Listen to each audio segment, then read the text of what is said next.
Hi, it's Carol from McBride's, and today I'm going to start our series known as Transparency Tuesday, where we talk about some of the choices we've made and answer some of your ongoing questions. So today the question is, what happened to all the day-old products? You know, there used to be a corner where you could come in and find yesterday's donuts, for example, on sale for 50% off, or certain bread products on that corner for a discounted price. Now, when they're called day old, let's just talk about a bit about what that means, because in the past, the strategy was, of course, donuts and everything were never sold a second day. So very often in that corner, there were a lot of donuts.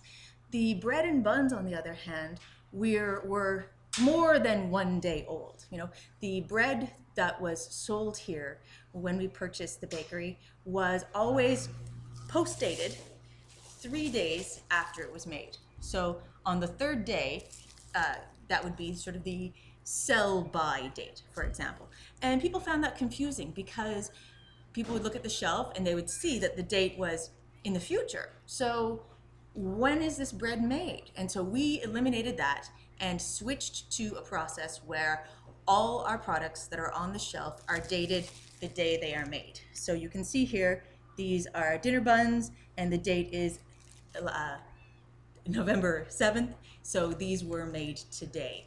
And we sell them for, I believe, 3 days, and then they go to charity. So we don't sell discounted expired products. We feel that if it's in the store and you're buying it, it has to be of a caliber that is worth it. There are other marketing reasons behind that, and I'm happy to go into those later, but I want to make sure that we are clear and transparent about what it is we're doing. Okay, so that the unsold product, that was what was being done before.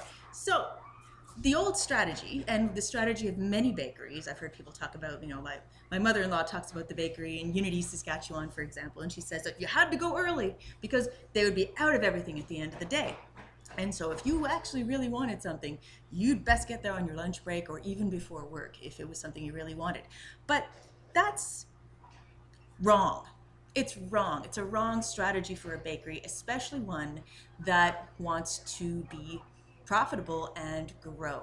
And so the reason why is something that actually came to us through our interactions with Cobb's Bakery. Some of you may know that before we bought McBride's 5 years ago, we looked into a Cobb's franchise, and we looked very, very closely, and we just didn't get that far in the process. We changed our minds because it turned out that there were bakeries available for sale here in town already. Now, one of the interesting rules about being a Cobb's franchisee is that you must have $500 worth of product on the shelf every day at closing time.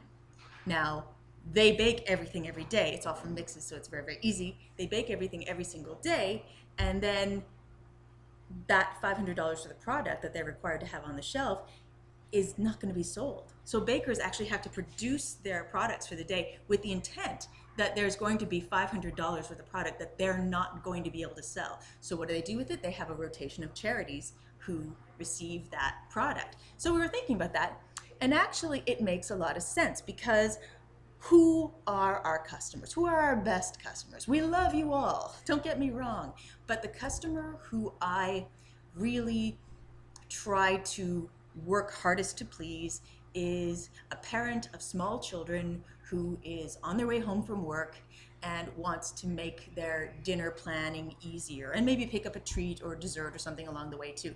So it's that parent of young children who wants to make healthy choices and also is potentially a lifetime customer, and their kids may be lifetime customers. So people who've been a customer of the bakery for 50 years now, it's great, we love your loyalty, but the growth isn't really going to be there. You know, as you get older, you tend to eat a little bit less. And so we need to chase growth in order to become profitable. Okay, so yes, previous owners and previous bakeries tended to bake with the goal of an empty store at close of business. So imagine now, it's 5:45 p.m., the bakery's closing in 15 minutes, and you come in and all the shelves are empty. I mean, it happens sometimes, but most of the time we really aim to have a good selection of products on the shelves at that time. So you come in, the store's empty. Are you gonna keep coming in? Are you gonna come in next week? on the off chance that maybe it won't be empty this time. No, because we've effectively trained you not to come after work because we won't have anything you want. So we now overproduce with the intent that we will have stuff on the shelves at close of business, and you will be able to have your needs met even if it's 5 minutes before closing in the evening. So then those products, if it's donuts or croissants, they're never sold a second day. So they immediately get packed up for a charitable rotation. The number one is the Champion Center. They get most of our product, and then they also redistribute it throughout the city. So they really take care of a lot of the stress of dealing with that for us.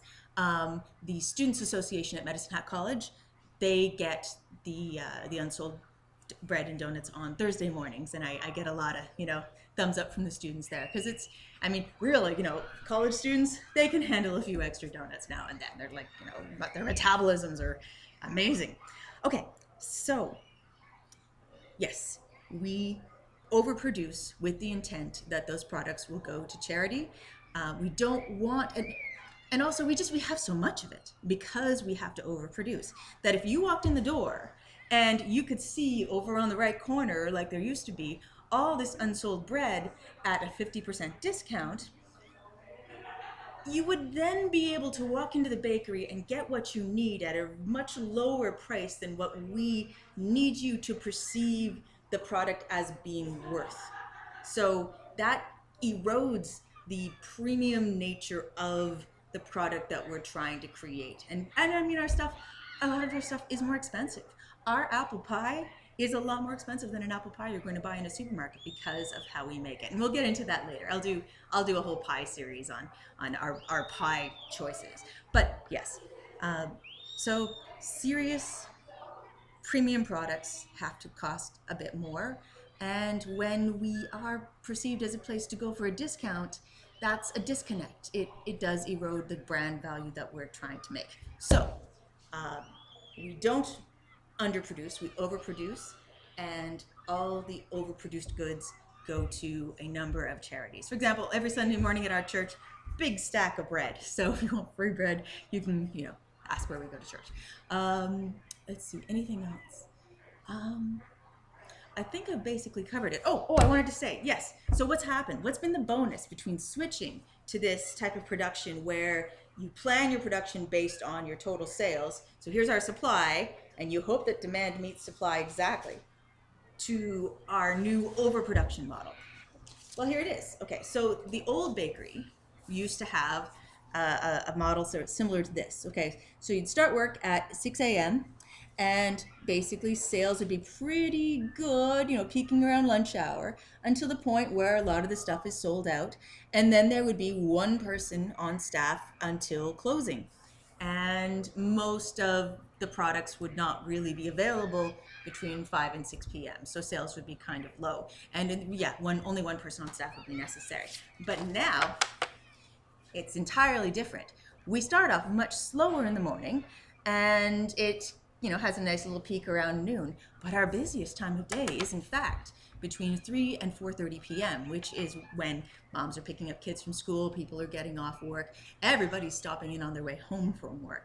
And that is a much younger clientele, and it's also people who are seeing us as a means to groceries and not just coffee and treats first thing in the morning, for example. So it's been working well for us in that way.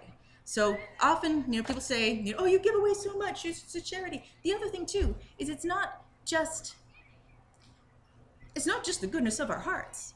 It's strategic. It's getting our product into the mouths of people in this city, and hopefully it's a superior product and tastes better. And so, if you've gotten bread through one of the charitable groups that receive it, you're not going to be in that situation forever. Things go up and down, and someday maybe you'll come in and be a customer, and that would be brilliant. It'll all come full circle. So thanks, Medicine Hat. I hope I answered the question as to why we no longer sell day-old product, and thank you for listening.